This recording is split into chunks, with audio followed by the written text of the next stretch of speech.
I recently found some Let's Read type channels on YouTube and decided to try and write down an experience I had a few years ago, as it seemed similar to the content being posted. I'm 27 years old, male, live in the UK with my fiancée, and currently work as a teaching assistant for teenagers with special educational needs in a school not far from Bradgate Park in Leicestershire. I have worked in a number of schools and children's homes now, and these buildings, especially the children's homes, are usually old, renovated houses or halls.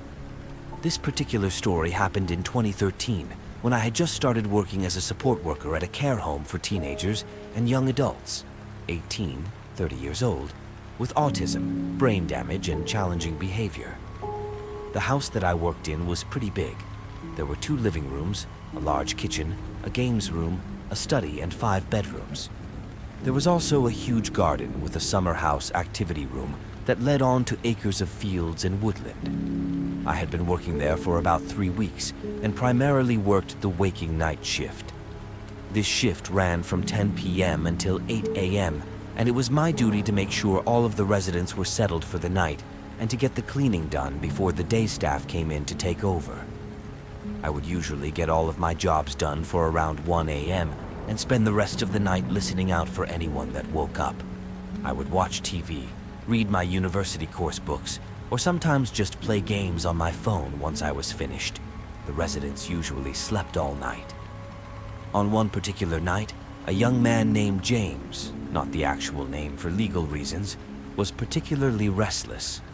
He was not very big, but he had a lot of strength behind him when he got into one of his bad moods, and the slightest thing could set him off. He once threw a member of staff through a patio door because she had forgotten to put cold water in his tea before he drank it. He could not form full sentences and would communicate with fairly simple words put together in a way that he understood. For example, he would say something like, "James, make breakfast," when he was ready to make breakfast, or "James, go outside," if he wanted to go outside and play. He was generally well behaved and could be quite funny when he wanted to be, but was well known for his temper. At around 11 p.m., James got up and came downstairs to make a drink. I stood in the doorway and watched to make sure he didn't break anything or hurt himself, and he went back upstairs without any real bother. I sat on the top step and kept an eye on his door for maybe 15 minutes or so to make sure he didn't wake any of the other residents. Once he had settled, I went back to my cleaning. The room beneath James's bedroom was a communal living room with board games, a TV, sofas, books, and stuff like that. I was in there dusting and mopping the floor when I heard something heavy drop onto the floor in the room above. I knew James was prone to temper tantrums if he got frustrated, so I went upstairs and knocked on his door. As I reached for the key to open it myself, he opened the door and looked at me. He seemed perfectly calm, and his eyes looked almost half shut, like he had been asleep. I asked if he was okay, and he said yes, and put his thumb up. This was something he did when he was in a good mood, and not stressed out, so I left him to it, and told him to be careful, thinking that he had knocked something over. An hour or so passed, and by now I was in the kitchen cleaning the sink. I heard another bang above me, again like something had been dropped. This time I realized that the room above the kitchen was currently empty. The house was set up to house 5 residents, but there were only currently 4, and the room above me was the spare, empty room. I immediately went to check it out, but the room was empty. I stood there for a while, and as far as I could tell, everyone was asleep. Due to the nature of their conditions' behaviors, each resident has an alarm fitted to their door that is activated at night, so if anyone leaves their room, a small receiver box that the night staff carry around makes a noise and a light blinks for a few seconds to indicate which door had been opened, numbered 1, 5. The alarm had not gone off, so I knew that the noise was not from any of the residents. I got back to my cleaning and didn't hear anything else for the rest of the night. The following night, I got to work just before 10, and as I entered the hallway, I could tell that something was wrong. James was at the bottom of the stairs covering his ears and humming loudly, and 3 members of staff were with him. After a few minutes, he was escorted to the sitting room, and the house manager gave me a rundown of what had been going on. For the last 4 hours, James had been quite agitated and kept repeating the phrase, "Sarah, little girl," when asked what was wrong. This was something we had never experienced with him before, and the general conclusion was that he had seen something on TV or in a movie that stuck in his head and made him repeat this phrase. Once James had settled in bed, the night staff left, and the other member of staff that was sleeping in went up to the staff bedroom. I got on with my tasks and, as usual, finished around 1 a.m. Soon after this, I went upstairs to do a quick check on all of the residents, but as I got onto the first floor landing, I noticed the light had been turned off. There were 2 small corridors leading to the bedrooms on the left and right-hand sides of the staircase. James's room was on the left, and the light switch was just outside his room. I turned the corner to flick the switch, and there, in the darkness in complete silence, was James. He was stood in the corner, completely naked, with his eyes as wide as he could possibly hold them. I'm a big guy, 6'3" and weigh about 220 pounds, but at that moment, I was really creeped out. I spoke calmly to James and asked what was going on, and for a while he said nothing at all. Then, as I turned the light back on, he let out an ear-piercing scream and started slapping himself around the face. The sleep-in staff woke up at this point and helped me to calm the situation and get James back into bed before reassuring the other residents that everything was fine. After that night, I had 4 days off. My shift pattern was 7 days on, 2 days off followed by 8 days on, and 4 days off, and I was relieved that this incident had happened just as my time off began. I got back to work the following week and was told that the situation with James talking about the little girl had got a lot worse. He would spend hours staring out of the window that overlooked the garden saying, "Little girl, where are you, little girl?" And no one knew where he had heard the phrase. That night, around 3 a.m., the alarm went off to say that the door to room 5, the spare room, had been opened. Now, this instantly seemed a bit weird, as the door to the spare room is always kept locked because it was being used for storage at the time. I went up to investigate and found James stood in the room in the dark. He didn't seem to notice me entering and was just stood there whispering, "Where are you?" over and over again. I gently touched his shoulder and said something like, "Come on, mate, let's get you back to bed. It's late." James turned around and started heading back to his room, and for a second I was relieved. But then, as I locked the door to the spare room, he screamed out, "Oh no!" and started pummeling the door with both fists. As he did this, the alarm went off to indicate that the front door had been opened. The only people with a key to the front door were myself, as the night wake staff, and the house manager. The door has 4 locks on it, 2 that require a key, and 2 that require electronic ID cards. It was now 3:25 a.m., and the manager never came in before 8 a.m., so I presumed there must have been some kind of mistake, and continued to defuse the situation with James. He finally calmed down and went back into his room, so I went downstairs to check the front door. To my surprise, it was wide open. I shut it immediately and started checking every room in the house in case someone had got in. I then checked on each of the residents to make sure they were all still in the house. Everything was fine. The next night, everything was calm until around 2 a.m. when one of the other residents, Connor, got up and said that someone was tapping on his window. I guessed that he must have just been dreaming, as his window was on the 3rd floor of the house and was at least 25 feet from the ground. I went back up to his room with him to reassure him and checked his window. Sure enough, it was shut, and the security lock that prevents it from opening wide enough for someone to fit through it was still sealed. As he got back in bed, I heard footsteps on the stairs outside of his room. He froze for a second and looked at me with an expression of pure panic on his face. I opened the door to see who it was, but no one was there. He was clearly scared by this and said, "Is he back?" My blood ran cold and I asked, "Is who back? What do you mean?" Connor looked over my shoulder and then sank down into his bed, pulling the duvet up to his mouth. I turned around to see what he was looking at, but there was still no one there. "Tell him to go away," Connor said in a hushed, scared voice. I tried to reassure him that there was no one there and left his bedside lamp on before leaving the room. I went downstairs and sat outside on the patio with a cup of coffee. It was the middle of January and around -2 outside, but I felt like I had to get out of the house for a while. After about 40 minutes, I went back inside and washed my cup in the sink, dried it, and put it back in the cupboard. Beneath the cupboard was a locked, secure drawer where all of the sharp knives are kept until needed. The drawer was open slightly.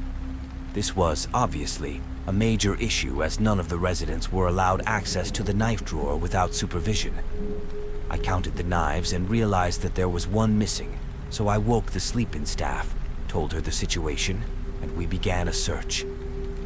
Nearly 2 hours later, we still hadn't found this missing knife, so decided to just keep our guard up and make sure none of the residents were hiding it. 2 hours later, at 5:30 a.m., the alarm sounded. It was the door to the spare room again. I went up to check it out and found that the door was locked. How could the alarm have been activated by the door opening if the door was still locked? I went inside and turned the light on. To this day, I still have no explanation for what I found, and I often think about this incident. The bed had been pushed from its usual place and was against the wall, and the wardrobe doors were open. There were screws and nails all over the floor, but nothing was broken. But the most disturbing part? In the middle of the room, there was a children's doll, a gold bracelet, and the missing knife from the kitchen. The doll was an old-style baby doll. My guess was that it was made in the 50s from the style of clothes and the overall look of the doll. The bracelet was simple but old-looking. I left everything as it was and reported it to the manager as soon as she arrived. No one ever claimed that the bracelet belonged to them, and it was taken to a charity shop soon after, along with the doll. After the doll and bracelet were removed from the house, James seemed to calm down and never mentioned a little girl or stood around in the dark again. I still don't have an explanation for everything that happened, and sometimes think that it was just a combination of strange behavior from a young autistic guy and the fact that the house was old. But on the other hand, a lot of stuff happened that I can't explain logically. My only regret now is that the doll and bracelet are gone and can't be examined or identified. Maybe it was paranormal? Who knows? But now I work day shifts and do not plan on working night shifts again anytime soon. To start this story off and to give a little insight about me, I am an 18-year-old female who grew up in Michigan and have lived in the country for as long as I can remember. And for heads up, this is a long story, so bear with me. Now back to the story. On one particular hot summer weekend, me and a couple friends, including my boyfriend, let's call him Tony, and my older brother, let's call him Brad, decided we were gonna go camping for the weekend since it was such a nice warm week. Tony's parents had owned a cabin way out in Ludington, surrounded by a huge wooded area with a personal lake and no neighbors for at least 4 miles. But being stupid teenagers, we didn't really think about that. All we were ready for was to party like any normal teens would. Well, after being there for 2 hours, our fun had started. Tony's friends had bring tons of alcohol and weed to last us for the weekend, so we wouldn't be bored since we had no service and only movies to watch. After it got around 12 a.m. and was pitch black, we had a huge bonfire going. It was a total of 6 people, including me and Tony. As we talked and laughed about upcoming events in our lives, we were so distracted that we didn't notice that my brother had literally frozen his eyes onto one section of the woods. Mind you, we were all intoxicated and high at that time. Eventually, our talking ceased when Tony realized his friend and my brother had an emotionless expression. "Hey dude, you all right?" he asked Brad. Silence. Brad didn't reply or even make any movements that would indicate he heard him. After that, I started to get scared, as well as the other 2 girls there. It took a lot for my brother to act that way. Eventually, I was the first to catch on that he was excessively staring into a certain spot in the woods. I turned my head and followed his gaze the best I could. And when I finally caught on to what he was staring at, my heart dropped. There, right fucking there, was At first look, a dog. At least that's what I thought. It was some person's dog that wandered off. But then my brain kicked in, and I realized there wasn't neighbors for miles. So how could there be a dog? My mind started to race while Tony still tried to get Brad to speak or even move. In one motion, this thing stood up tall. And when I say tall, I mean fucking gigantic. It had to be at least 6 feet tall. Everyone's seen it then. How could you not? The other 2 girls and the other boy with us gasped as they finally grasped why my brother was as still as a stick. No one moved for what seemed like hours. Tony was the first to talk. "No tail," he mumbled. No one heard what he said but Brad. And I swear to you when I say his eyes widen as big as pan saucers. That freaked me out immediately. "What did you say?" one of the girls asked. "It has no fucking tail," he hissed at her. My heartbeat stopped. He was right. There was no tail on this thing. Suddenly, my clouded alcohol mind cleared up in a fraction of a second when I finally realized what this thing was. Now I understood why my brother was basically shitting his pants. This thing was a skinwalker. My instincts kicked in right then and there, but before I could nope the fuck out of there, the thing let off a terrible stench like rotting meat before screaming inhuman-like. The sound was enough to scare the fuck out of everyone. My brother was the first up out of his chair and started shouting native words to the creature why I told everyone to get the fuck inside. No one questioned me when they seen just how dead serious I was, especially Tony. He's never seen me so scared, so he knew it was a bad situation. We all hightailed it into the cabin with my brother in tow, still shouting native words at the creature which seemed to keep it at bay while it gave us enough time to get inside. He slammed and locked the door before turning all the lights off and grabbing a special ash from the kitchen counters and started throwing it at every window and door while chanting. Of course, he had everyone freaked out and basically in tears at that moment. After he was done, no one said a word for a long time, all of us still in shock. He grabbed our dad pistol and had it posted by him for hours. Everyone was entirely too shaken up to even question what happened. We must have fallen asleep eventually because I woke up to my brother packing all our stuff into the 2 cars early in the morning. I understood why. We had native family. We knew what we were dealing with and we knew it would come back, and maybe not alone. Before we left, I did a blessing on the cabin and spoke a few calming words to the still very freaked out girls. We left as soon as everything was packed up. To this day, we still haven't explained exactly to our friends what happened that night, and they never bothered to ask us either. I'm a tall yet extremely skinny guy, and I'm 21 years old. I was 20 years old at the time, and it was the week before the presidential election in the United States.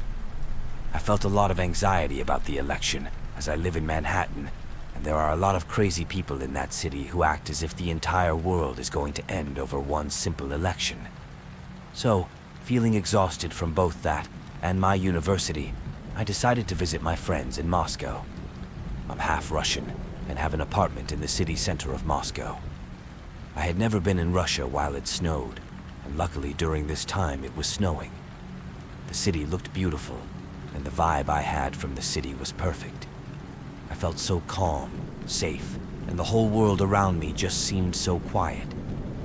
Unfortunately, I had severe jet lag and fell asleep around 5 p.m. Moscow time that day.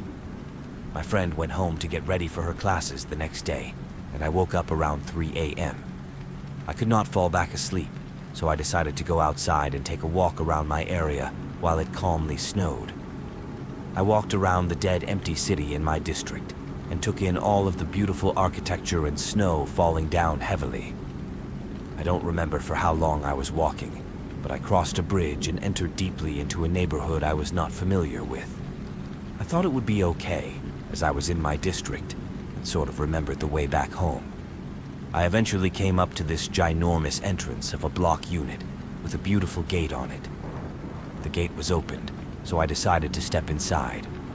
It looked like a small little compound, or something similar to it.